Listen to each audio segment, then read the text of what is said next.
Well, well, well, looks like we have yet another passenger on the toxic cloud train. A man who goes by the name of Johnny Silvestri. Now, if you haven't been on the internet for a minute and somehow you missed Swoop's latest video, I highly recommend you watch it to keep yourself up to date with the whole Colleen Ballinger situation. In a nutshell, Johnny Silvestri is a fake. He's like Cody Tyler. He's no victim in this situation, and in fact, he seems to actually be a perpetrator of some damaging and potentially illegal acts. Now, I don't think his claims against Corey were really disputed much. I think some people proved that Johnny had like a nice space in his on the tour bus or whatever, but he never claimed that he didn't have a decent space in the tour bus. So I don't know. But his other claims, such as, well, primarily that Joshua David Evans groomed him, that he was super inappropriate with him, that he, XYZ promised him that they're going to make it together, which honestly sounds like Adam's story of working for Colleen for free. And, oh, one day maybe I'll give you a paid position. Like, really just like stealing the stories of other victims. And it's just bizarre when you think about it because he was talking so much. And maybe there's something to be said about like the people who talk the most ironically have the least actually going on, but I don't know because I believe Adam, and he definitely is talking the most, but he definitely seems a lot more genuine. I'll say it like that, I guess, for now. But anyways, let me just say that first and foremost, I'm surprised. I have to say I'm surprised. I didn't have a gut feeling that he was lying the way I did with Cody Tyler. With Cody Tyler, I remember watching her speak to Adam specifically and be like something along the lines of, it is just so wrong what Colleen is doing and people need to know how wrong she is for this. But like, if that's the case, like, why didn't she say that back in 2020? You know what I mean? Like that was what I was thinking and what I felt. Like honestly, what I felt had nothing to do with 2020. What I felt was whenever people talk like that with like a sense of self-righteousness, ooh, I just know it's fake. I know it's just for their own motives, you know what I mean? Like they want to get something out of it and they're pretending to do it from a place of morality. But then also I did think like, why did you say nothing in 2020, girl? Like why did you say nothing? But yeah, like still, so again, Johnny, I'm surprised. The only thing I could really say about Johnny is that like I remember just generally hearing that like someone else came out with their own story that has to do with Colleen. And I just remember thinking to myself, without knowing of Johnny or anything, just hearing, oh, this guy named Johnny, like some random person, like to me at the time he was some random person, right? Oh, some random person is coming out with his own story. I literally remember thinking to myself, oh, here another person is coming out of the woodworks to take her down. Like, that's all this is. And it's not that I had this thought because I thought like Colleen was innocent or Adam was lying. I just thought that because, again, why did no one say anything in 2020? Adam was the only one who said something in 2020. He was the only one. Nobody else said a damn thing. Now all of a sudden there's all these people coming out saying things. I'll say, what's her name? Becky. I believe Becky is the one who had that embarrassing or humiliating experience at Colleen's show. She makes sense. Her talking about it when she spoke about it made sense because nobody mentioned anything or circulated any video clips of her until 2023. So it makes sense that she would just start talking now. But like Johnny and Cody, it doesn't make sense. But that being said, the second I watched Johnny's video, any doubts like just totally left my mind. Totally left it. Maybe I should have, like held on to it. But again, like it wasn't a gut feeling against him. It was just hearing, oh, somebody came out with a story against Colleen. I'm like, okay, here's someone coming out of the woodworks. Like, this is how it goes. Like, the second somebody seems to be genuinely getting canceled, people want to jump on a hate bandwagon. And I'm not saying this to say I like Colleen or that I want her to be successful. Like, I never liked her content. And honestly, she seems to be a really bad person. So I think she's getting what she deserves. But I just think it's weird. Like, there's definitely, when it comes to cancel culture, I do think that's a real thing that needs to be criticized because I do think there's something a little disturbing about people just like wanting to utilize their power to take someone down, especially when it's someone that started in a similar place that like us regular folks start on. But You know, it's that concept of Schadenfreude. Excuse me if I'm not pronouncing that right, but it's that German word for like taking pleasure in other people's suffering, you know? I feel like I see a lot of Schadenfreude on social media and on YouTube, and specifically when people get canceled. And I'm not gonna lie, like, I don't have, like, at least at the beginning of this whole situation, not in 2020, but in 2023, I didn't have much stakes in the whole, like, Colleen situation. I guess if anything, I was biased towards Adam, because I remember when Adam made his video back in 2020, I was like, oh, I mean, this is easy for me to cancel Colleen. I already don't watch her. You know what I mean?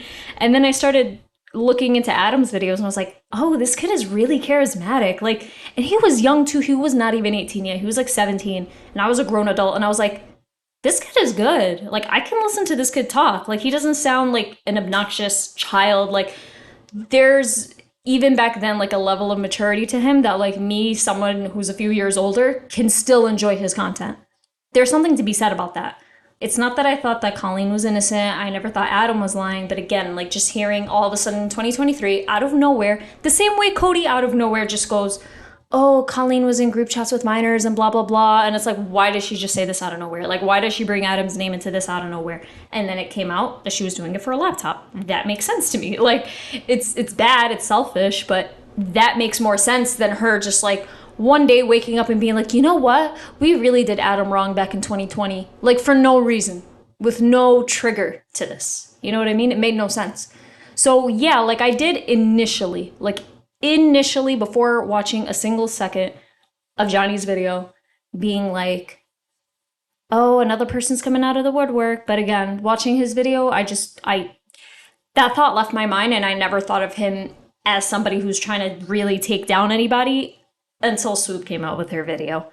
I do have to say this, in hindsight, and we all know hindsight is 2020, I do have to say that he definitely showed signs of being a fake and a fraud, and I'm surprised I didn't recognize him when he did. I caught on to Cody so quick. Like, it was so easy for me to be like, ugh, she does not sound like she cares actually genuinely cares. Like, the way she's talking, I don't know, maybe she wasn't as, I think she was more obvious.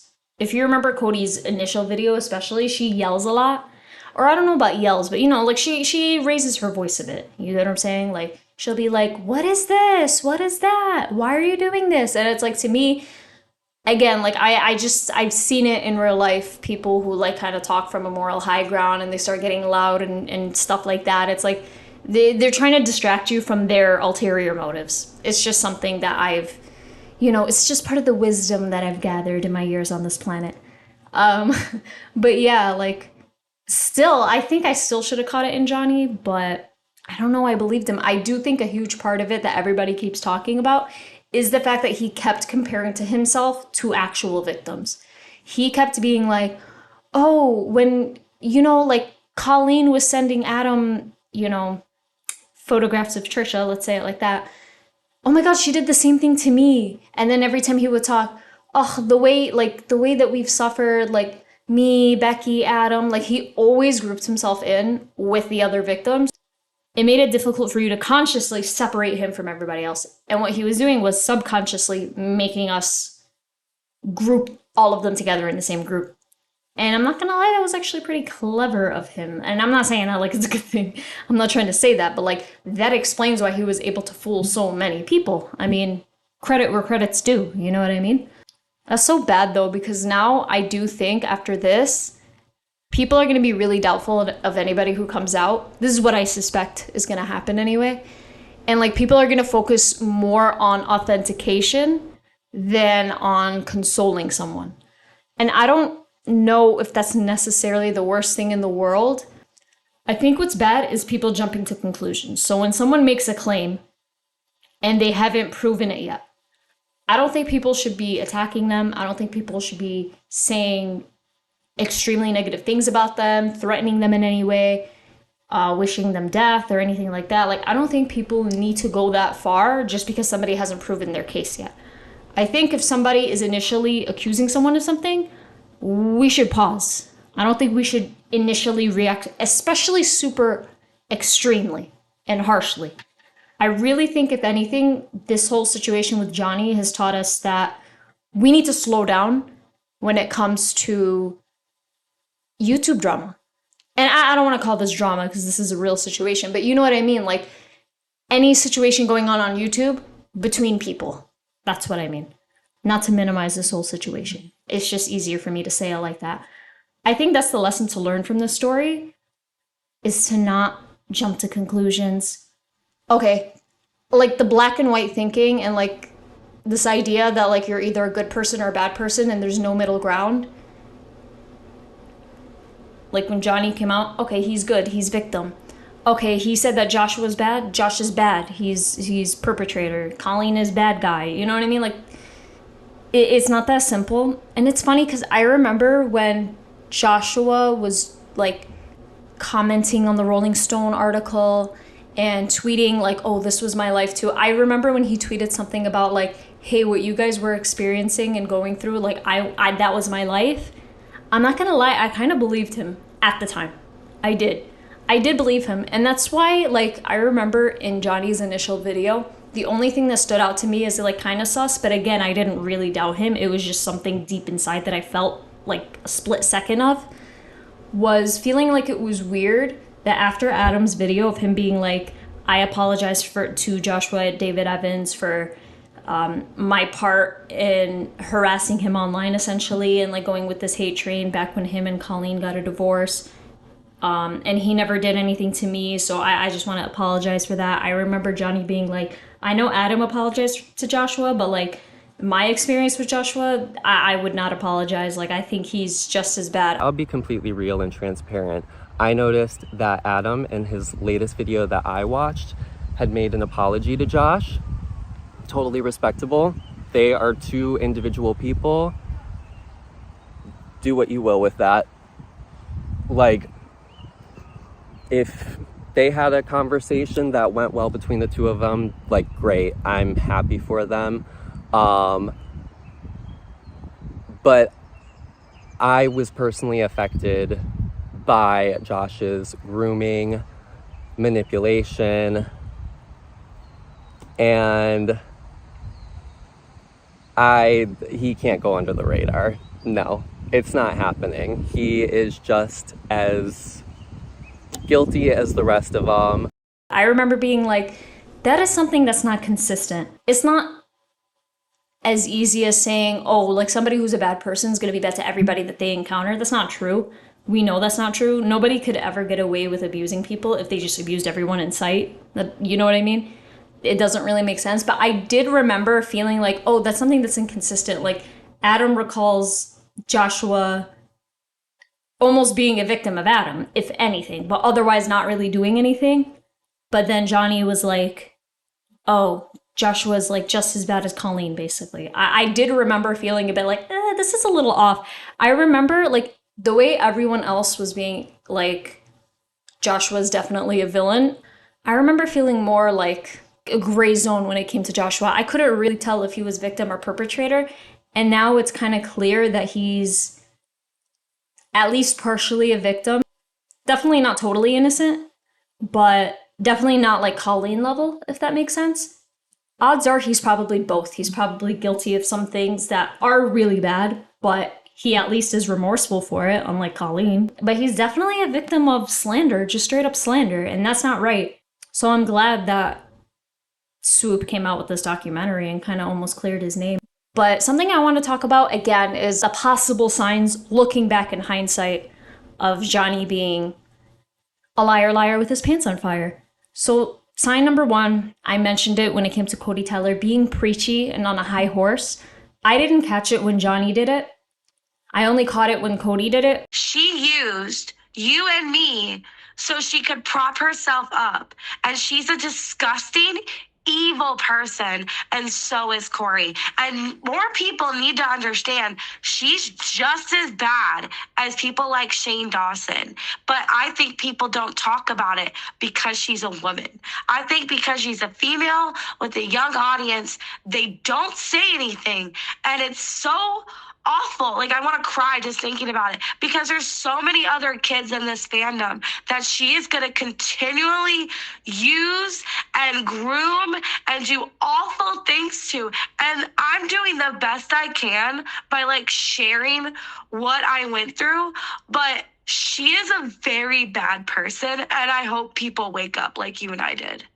But in hindsight, Johnny definitely was also being preachy and on a high horse. Like when he was on the Do We Know This Now podcast, he was talking about, oh, like who wants to be in messages with teenagers? Like I would never want to talk to teenagers like that. Just being all like, oh, like it's so easy to just do everything morally right. And like, why would you not? And like, but the way he was saying it, you know what I mean? Very preachy. I will probably insert a clip here. I'm 27 now, which I believe is the age she was when she started talking to me. And there's no part of me that wants to open up my laptop and right. a bunch of kids. Or I thought of all things, she could have been like, you guys, look at what this girl's wearing. Look at the picture. I cannot do that. And then she would have gotten a laugh. But instead, she laid Becky on the ground. And I don't care if Becky was wearing a pantsuit. You do not do that position to a child. Even more so because I found a video of her way back in the day. For some reason, she was watching something where someone did that yoga position or whatever. And she stated in an old video that it looks like a sexual position. So why are you incorporating that position into your show that is all ages according to you? Something else that I want to know is that with Johnny, what makes him different from Cody is that he didn't share his story completely out of nowhere. With Cody, she just literally I told you, just one day she woke up and decided, I'm going to post this video. I'm going to cause chaos. Out of nowhere, nothing. At least with Johnny, it was, oh, people were coming out with stories. And the way we could perceive it when it comes to him saying something is, hey, I feel comfortable enough to also come out with my own story now that I'm not going to take all the heat by myself. So in all of our defense, Johnny didn't completely come out of nowhere. At least when it comes to that, I guess it makes a little bit of sense why I didn't really catch on to him the way I caught on to Cody Tyler. Sign number 2, that should have been kind of obvious to us, the press tour. Dude, Johnny went on damn near every platform to be interviewed that he could get on. One day he's on Do We Know Them, next day he's on the H3 podcast, and then he's also making a bunch of videos on his own YouTube channel that was basically dead before this whole situation happened. The only other person who went on as many podcasts was Adam McIntyre, but again, with Adam, first and foremost, Adam has his own name on social media. Some people would be like, oh, please, he got famous from accusing Colleen of whatever back in 2020. But like, people were, at least like I could even speak for myself, like, yeah, that's how I heard of him. But I was watching his videos that had nothing to do with Colleen. I was watching his videos on Shane Dawson, on Garrett Watts, on Jeffree Star, on Trisha Paytas. Like, I was keeping track on the Frenemies podcast, on H3. I like his videos, and I like his personality, and a lot of people do. It's not just me. I think Adam doing a press tour is completely different from Johnny doing a press tour, because Adam has a name on YouTube. Like, it's like if Trisha and H3, and Ethan, I should say, they've obviously gotten into a beef, but like if it had nothing to do with their family, and then they're both trying to get their sides out, you know what I mean? It's already normal for somebody who's known to go on other people's podcasts, you know what I mean? And to get interviewed and to talk about this kind of stuff. It makes more sense than just like somebody who's essentially random. But as people were suspecting, Johnny was trying to make a name for himself and trying to be a YouTuber. But again, like, if you're a real victim, especially when you're somebody who's not really known on YouTube, why are you going on a whole press tour? Wouldn't it be exhausting? And that's what people said too. It's like, okay, maybe if he was a genuine victim and he was going on a press tour, he would be tired. He wouldn't gain energy talking about his story. He would be losing energy. It's really scary to hear the stories about Joshua and I and our dynamic, because it's very, very parallel to Colleen and Adam. Like, think of these two adults married in their homes. Josh has got me on a chain on one end, and Colleen's turned away and got Adam on a chain on the other end. And you even see it with Adam too. You see, like, when he was talking to Swoop, he was very sad. He looked tired, not to be mean or rude to him because he was traveling at the time, but like he was crying a bit, he was a bit weepy. Like, he very clearly, like, sometimes he's just fueled by anger, which, hey, if he's a genuine victim, which I believe he is, like, what, like, of course he would be angry. But then when he's not angry, he's just tired. He's tired. He's been dealing with this for at least 3 years. 3 years is just from when he first said his story. He's been dealing with stuff before the 3 years, you know? So I would say with Adam it's different, but yeah, like Johnny's just sitting here going on this press tour, going on H3, going on Do We Know Them, and then going on Swoop, of course. Ooh, that really did him in. That one's a more subtle sign of his fraudulence, but it's a sign nonetheless looking back at it.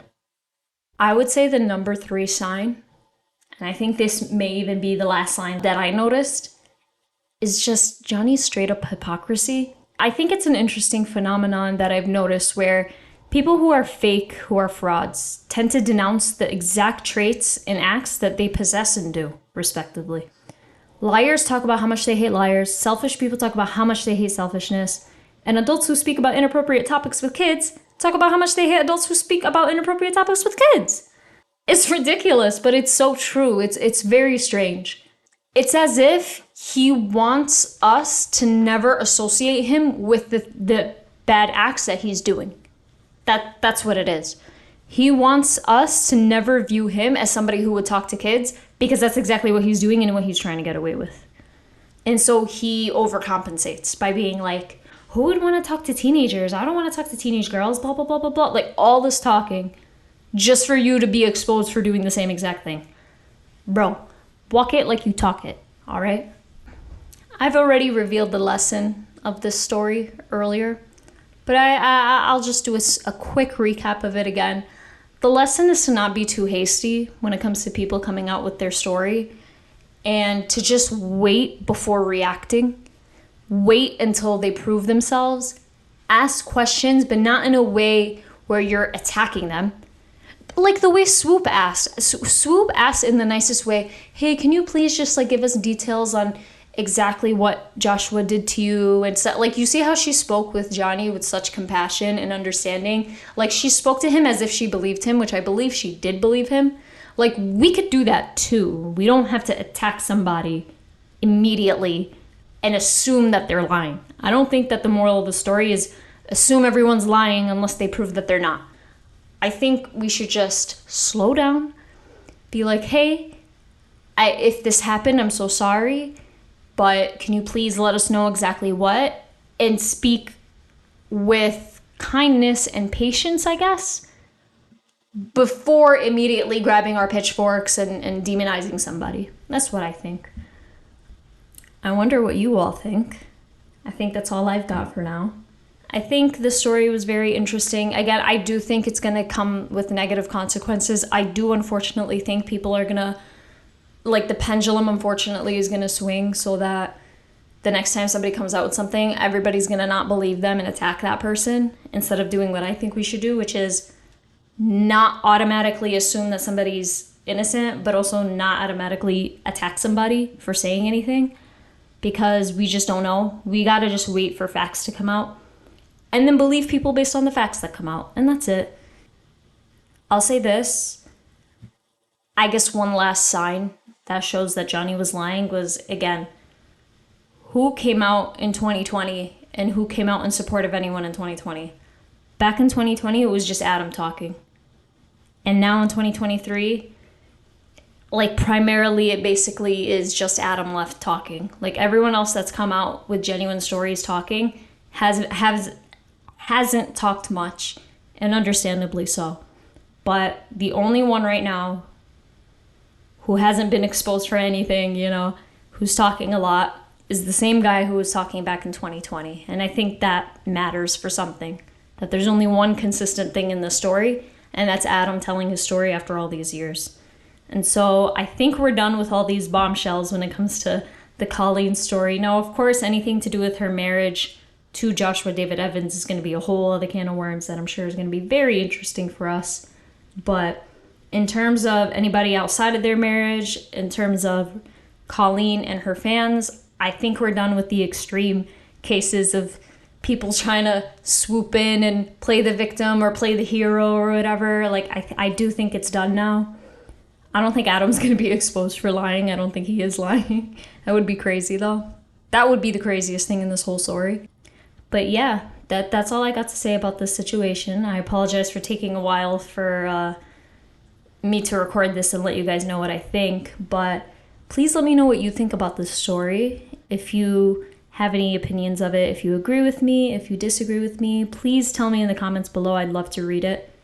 And I'm Epicharismatic. I hope you enjoyed this video, and I hope to see you in the next video. Peace.